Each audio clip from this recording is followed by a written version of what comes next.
Hello friends. कैसे हो आप सब? आई होप आप सब ठीक हो। फ्रेंड्स, आज हम डिस्कस करने वाले हैं एमपी टेट वर्ग 3 की चयन परीक्षा की नोटिफिकेशन के बारे में। फ्रेंड्स, रूल बुक जारी हो चुकी है, जिसके बारे में मैं आपको यहाँ बताने वाली हूँ।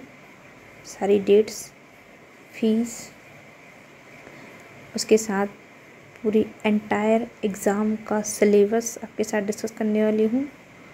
और सिलेबस में जो चेंजेस हुए हैं वो भी आपके साथ डिस्कस करेंगे। कितने मार्क्स का पेपर आएगा, किस तरीके से कैटेगरी वाइज क्वेश्चन आएंगे, तो वो सारी चीज़ें हम बात करेंगे। किस सब्जेक्ट में कितने क्वेश्चन आने हैं आपके, और कब तक आप फॉर्म भर सकते हैं, कब से फॉर्म ओपन होने वाले हैं, ये सारी इंफॉर्मेशन इस वीडियो में देने वाली हूँ। वीडियो में अंत तक ज़रूर बनी रहिएगा। फ्रेंड्स, स्टार्ट करते हैं। Welcome back to my channel educational view by Kanta Bhadauria. Friends, अगर अभी तक आपने मेरे चैनल को सब्सक्राइब नहीं किया है तो सब्सक्राइब कर लीजिए और बेल आइकन प्रेस कर दीजिए। नोटिफिकेशन ऑल पर क्लिक करिए ताकि सबसे पहले आपको कोई भी अगर मैं न्यू वीडियो या कोई सेशन अपलोड करती हूँ तो उसकी इन्फॉर्मेशन आपको सबसे पहले मिल सके। और लाइक और शेयर करना मत भूलिए, क्योंकि बहुत दिनों से जो एस्पिरेंट हैं वो वेट कर रहे थे इस न्यूज़ का। जो एमपी टेट वर्ग 3 का प्री जिनका क्लियर हो चुका है, तो वो बहुत दिनों से इसका वेट कर रहे थे। लगभग 6 महीने के बाद ये नोटिफिकेशन आई है, क्योंकि दिसंबर में एमपी टेट वर्ग 3 का एग्ज़ाम कंडक्ट कराया गया था। प्री का जो प्रीलिम्स जो है वो दिसंबर में कराया गया था, और अब मेंस की जो नोटिफिकेशन है तो हम कह सकते हैं अप्रॉक्सीमेटली 6 मंथ बाद आई हुई है। फ्रेंड्स, चलिए शुरू करते हैं। फ्रेंड्स, आपको जिससे विजुअल हो पा रहा है, यहाँ पर देखिए ऑनलाइन आवेदन पत्र भरने की तिथि जो है, डेट जो है वो 18 जुलाई से आपके जो फॉर्म हैं वो ओपन हो जाएंगे। तो 18 जुलाई से आप फॉर्म फिल कर सकते हैं। और फ्रेंड, इसकी लास्ट डेट जो है वो 1 अगस्त है फॉर्म फिल करने की। तो अगर हम टाइम की बात करें फ्रेंड्स, तो यहाँ पर आपको 12 से 13 दिन दिए जा रहे हैं फॉर्म को फिल करने के लिए। फिर अगर कोई करेक्शन करना चाहते हैं तो 18 जुलाई से लेके फ्रेंड्स 6 अगस्त तक आप इसमें करेक्शन कर सकते हैं। यानी कि 1 अगस्त से लेकर के 6 अगस्त तक आप इसमें करेक्शन कर सकते हैं। संभावित परीक्षा की दिनांक जो है फ्रेंड्स, ध्यान दीजिएगा, ये संभावित तिथि है ना। 31 अगस्त से जो है रविवार से आपकी एग्ज़ाम कंडक्ट कराए जा रहे हैं। ये 2 शिफ्ट में आपके एग्ज़ाम्स रहेंगे, और इसे 31 अगस्त से लगभग, ये क्योंकि संभावित डेट है तो लगभग 31 अगस्त तक आपके जो है एग्ज़ाम कंडक्ट कराए जाएंगे। अगर हम बात करें फ्रेंड्स यहाँ पर फ़ीस के बारे में, तो जो अनरिज़र्व हैं उनके लिए 500 अनारक्षित, और जो कैटेगरी वाले हैं जैसे ओबीसी, एससी, एसटी, ईडब्ल्यूएस, फिर उसके बाद आपका दिव्यांगजन जो हैं, डिसेबल जो हैं वो, तो 250, यानी कि यहाँ पर 50% उनके लिए फ़ीस रखी गई है। और बैकलॉग वालों के लिए ये फ्रेंड्स फ्री ऑफ कॉस्ट रहेगा, इसकी कोई भी फ़ीस आपको नहीं भरनी है। अब हम बात करें फ्रेंड ऑनलाइन परीक्षा पद्धति की समय सारणी की, तो देखिए यहाँ पर अगर टाइम टेबल की बात करें तो जो परीक्षा होने वाली है उसका जो टाइम टेबल है, तो देखिए रिपोर्टिंग का जो टाइम है फर्स्ट शिफ्ट वालों के लिए वो 8:30 का रहने वाला है फ्रेंड्स। यहाँ पर आप देख पा रहे हैं 8:30, ठीक है। और निर्देश पढ़ने का यहाँ टाइम जो है 10:30 से 10:20 से 10:30 तक आपको मिलने वाला है। और उत्तर अंकित करने का जो समय है, यानी कि जब आप पेपर स्टार्ट कर पाएंगे, तो 10:30 से 12:30 तक, यानी टोटल 2 घंटे आपको दिए जाएंगे फ्रेंड्स यहाँ पे। तो आप 8:30 बजे से लेके 10 बजे तक आपका रिपोर्टिंग टाइम है। तो कोशिश करें फ्रेंड्स कम से कम 1 घंटे पहले आप सेंटर पे पहुँचें, ताकि कोई भी ये डॉक्यूमेंट के थ्रू या कोई भी प्रॉब्लम्स आती है, प्रॉब्लम नहीं भी आती है, तो आपको 1 घंटे पहले पहुंचना मस्ट होता है। तो आप कोशिश करें कि 1 घंटे पहले तक आप सेंटर पर पहुंच जाएं। उसके बाद फ्रेंड्स शिफ्ट 2 की अगर हम बात करें, तो जो सेकंड शिफ्ट है, इवनिंग शिफ्ट जो रहेगी आपकी, उसकी अगर हम बात करें तो 1 बजे से 2:30 बजे तक आपका रिपोर्टिंग टाइम रहेगा। और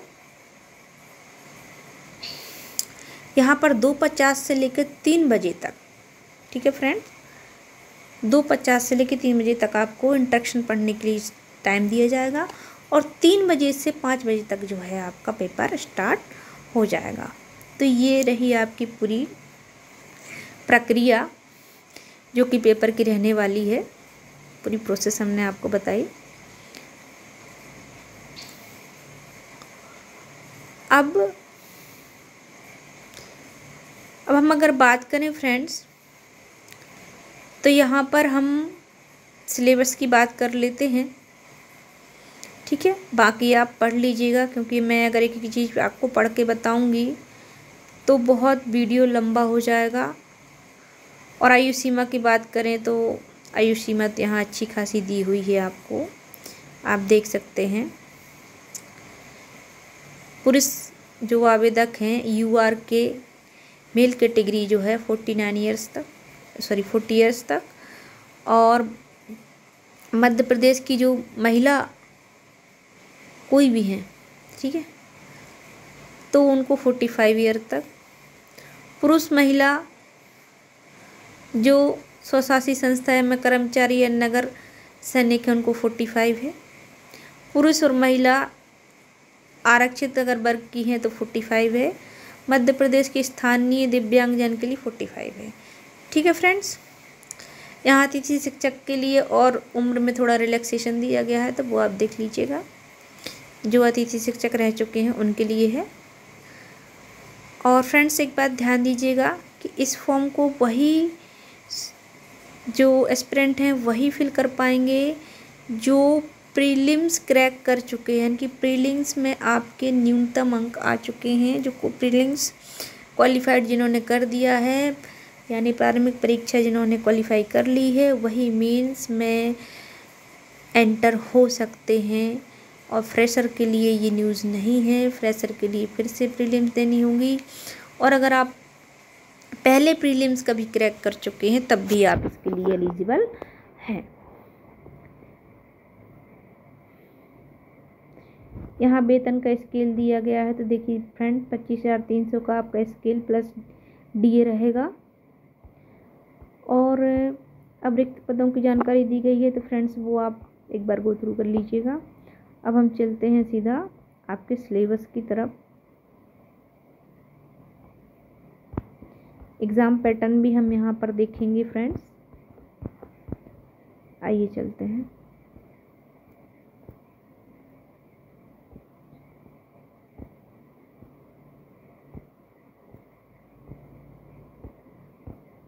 ये पूरा आपको क्राइटेरिया दिया गया है फ्रेंड्स।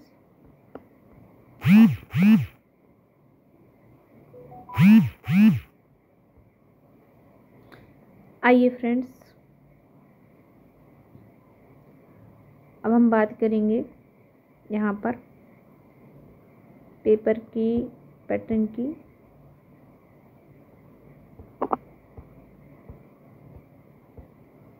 कि आपकी जो परीक्षा पद्धति है वो किस तरीके की रहने वाली है।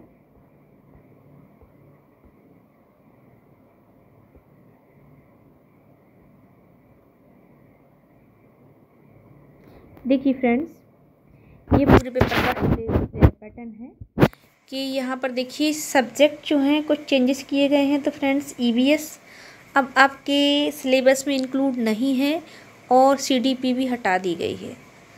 सो जिन्होंने सीडीपी तैयार कर रखा था, ईवीएस तैयार कर रखा था, वो निराश ना हो। ईवीएस जो है जनरली आपका साइंस और सोशल साइंस में मिल ही जाता है, तो ईवीएस तो आपका काम आने वाला है यहाँ पर। फिर अगर हम हिंदी भाषा की बात करें तो यहाँ पर हिंदी भाषा के 15 क्वेश्चन रहेंगे, 15 मार्क्स रहेंगे। अंग्रेजी भाषा के भी 15 क्वेश्चन 15 मार्क्स रहेंगे। गणित के 20 क्वेश्चन 20 मार्क्स रहेंगे, यानी कि एक क्वेश्चन 1 मार्क्स का होने वाला फ्रेंड्स। और साइंस के 30 क्वेश्चन, देखिए फ्रेंड्स साइंस के क्वेश्चन की क्वान्टिटी ज़्यादा है, 30 क्वेश्चन 30 मार्क्स। और सोशल साइंस की अगर हम बात करें, सामाजिक विज्ञान की करें, तो 20 क्वेश्चन 20 मार्क्स। तो टोटल 100 मार्क्स का आपका पेपर होने वाला है और 100 ही आपके क्वेश्चन आने वाले हैं। अब हम बात करें पाठ्यक्रम की, तो देखिए फ्रेंड्स हिंदी भाषा में आपके अपठित गद्यांश, पद्यांश यानी कि जो रीजनिंग कम्प्रीहेंशन होता है वो। उसके बाद हिंदी वर्णमाला में वर्तनी, अशुद्धियाँ, संज्ञा, वचन, कारक। तो ये टोटल ग्रामेटिकल है, पूरा ग्रामर के बारे में आपसे यहाँ पूछा जाएगा। फिर वाक्य संरचना, तो सेंटेंस के बारे में आपको यहाँ पर पढ़ना है, भेद वगैरह, ये मुहावरे, लोकोक्तियाँ, ये सारी चीज़ें। संधि समास, तो ये पूरा ग्रामर का ही हिस्सा है यूनिट 3 में आपका। अब इंग्लिश की अगर हम बात कर लें तो इंग्लिश में भी फ्रेंड्स कुछ ऐसा ही देखने को मिलने वाला है आपको। अनसीन पैसेज रहेंगी, पोएट्री रहेगी आपकी। और उसके बाद सफिक्स, प्रीफिक्स, तो प्रपोजिशंस, कंजक्शन, तो ये सारा ग्रामेटिकल है। तो हिंदी इंग्लिश का लगभग एक सा सिलेबस है। गणित की अगर हम बात करें तो संख्या पद्धति, नंबर सीरीज रहेगी आपकी, रेशियो प्रोपोर्शन रहेगा, समानुपात, अनुपात, अनुपात समानुपात, ज्यामिति निर्देशांक, तो आपका मेंसुरेशन रहने वाला है। फिर उसके बाद 2D 3D की जिसमें हम बात करते हैं। और फिर इसके बाद देखिए फ्रेंड्स यहाँ पर आपका पैरामीटर और एरिया, तो ये पूरा आपका रहने वाला है। ज्यामिति, ठीक है, ट्रिग्नोमेट्री जिसको हम बोलते हैं। और उसके बाद आपकी सांख्यिकी या प्रायिकता के बारे में, तो ये आपको यहाँ पर थोड़ा सा पढ़ना पड़ेगा। रिसर्च वगैरह के बारे में भी पढ़ना पड़ेगा। तो ये रहने वाला है आपका सेंट्रल टेंडेंसी, तो माध्यमादि का, बहुलक वगैरह का आपको अच्छा नॉलेज होना चाहिए। और ये उसी का इंग्लिश में कन्वर्ट करके दिया हुआ है। अब हम विज्ञान की तरफ चलते हैं। तो विज्ञान में देख पा रहे हैं आप जैविक वर्गीकरण दिया है, मनुष्य का पाचन तंत्र दिया है, तो जीव विज्ञान है इसमें आपकी, ठीक है फ्रेंड्स। फिर बॉटनी आ जाती है, पौधों वगैरह के बारे में आपको नॉलेज इसमें होना चाहिए। और फिर उसके बाद रसायन की अगर हम बात करें तो रसायन आ जाता है, फिर फिजिक्स आ जाता है आपका, केमिस्ट्री आ जाता है, ठीक है फ्रेंड्स। फिर विद्युत, प्रकाश, ध्वनि, ये भार वाले जो क्वेश्चन है वो आ जाएंगे आपके। तो यहाँ पर अब हम बात करेंगे फ्रेंड्स, अगला सब्जेक्ट हम जो हमारा सोशल साइंस है, लास्ट वाला सब्जेक्ट। तो अब बाह्यतंत्र, हिमालय, नदियाँ। तो फ्रेंड्स जैसे कि मैंने अभी पहले आपसे जिक्र किया था कि ईवीएस को यहाँ से हटा दिया गया, तो हटाया नहीं गया है फ्रेंड्स। ईवीएस कहीं ना कहीं आपका सोशल साइंस में लगभग ईवीएस आपको देखने को मिल जाएगा। तो यहाँ पर देखिए पर्यावरण के बारे में भी आपसे पूछा गया है, ठीक है। फिर क्लाइमेट चेंज, ये सारे टॉपिक्स भी हैं आपके। फिर अगर हम इतिहास की बात करें तो हिस्ट्री के बारे में, हड़प्पा संस्कृति, राजपूतों का उदय, तो ये ऑल ओवर हिस्ट्री के बारे में क्वेश्चन आ सकते हैं आपको। राजनीतिक सिद्धांतों, बौद्ध धर्म वगैरह, इनके बारे में तो हिस्ट्री का ही है ये पोर्शन। महिलाओं के लिए क्या सुधार कार्य किए गए, क्या भूमिकाएं, क्या कानून बनाया गया, तो ये सारे। अब फिर अर्थशास्त्र की अगर हम बात करें तो अर्थशास्त्र में सीमांत उपयोगिता, ठीक है, सीमांत लागत, मार्जिनल कॉस्ट, ठीक है।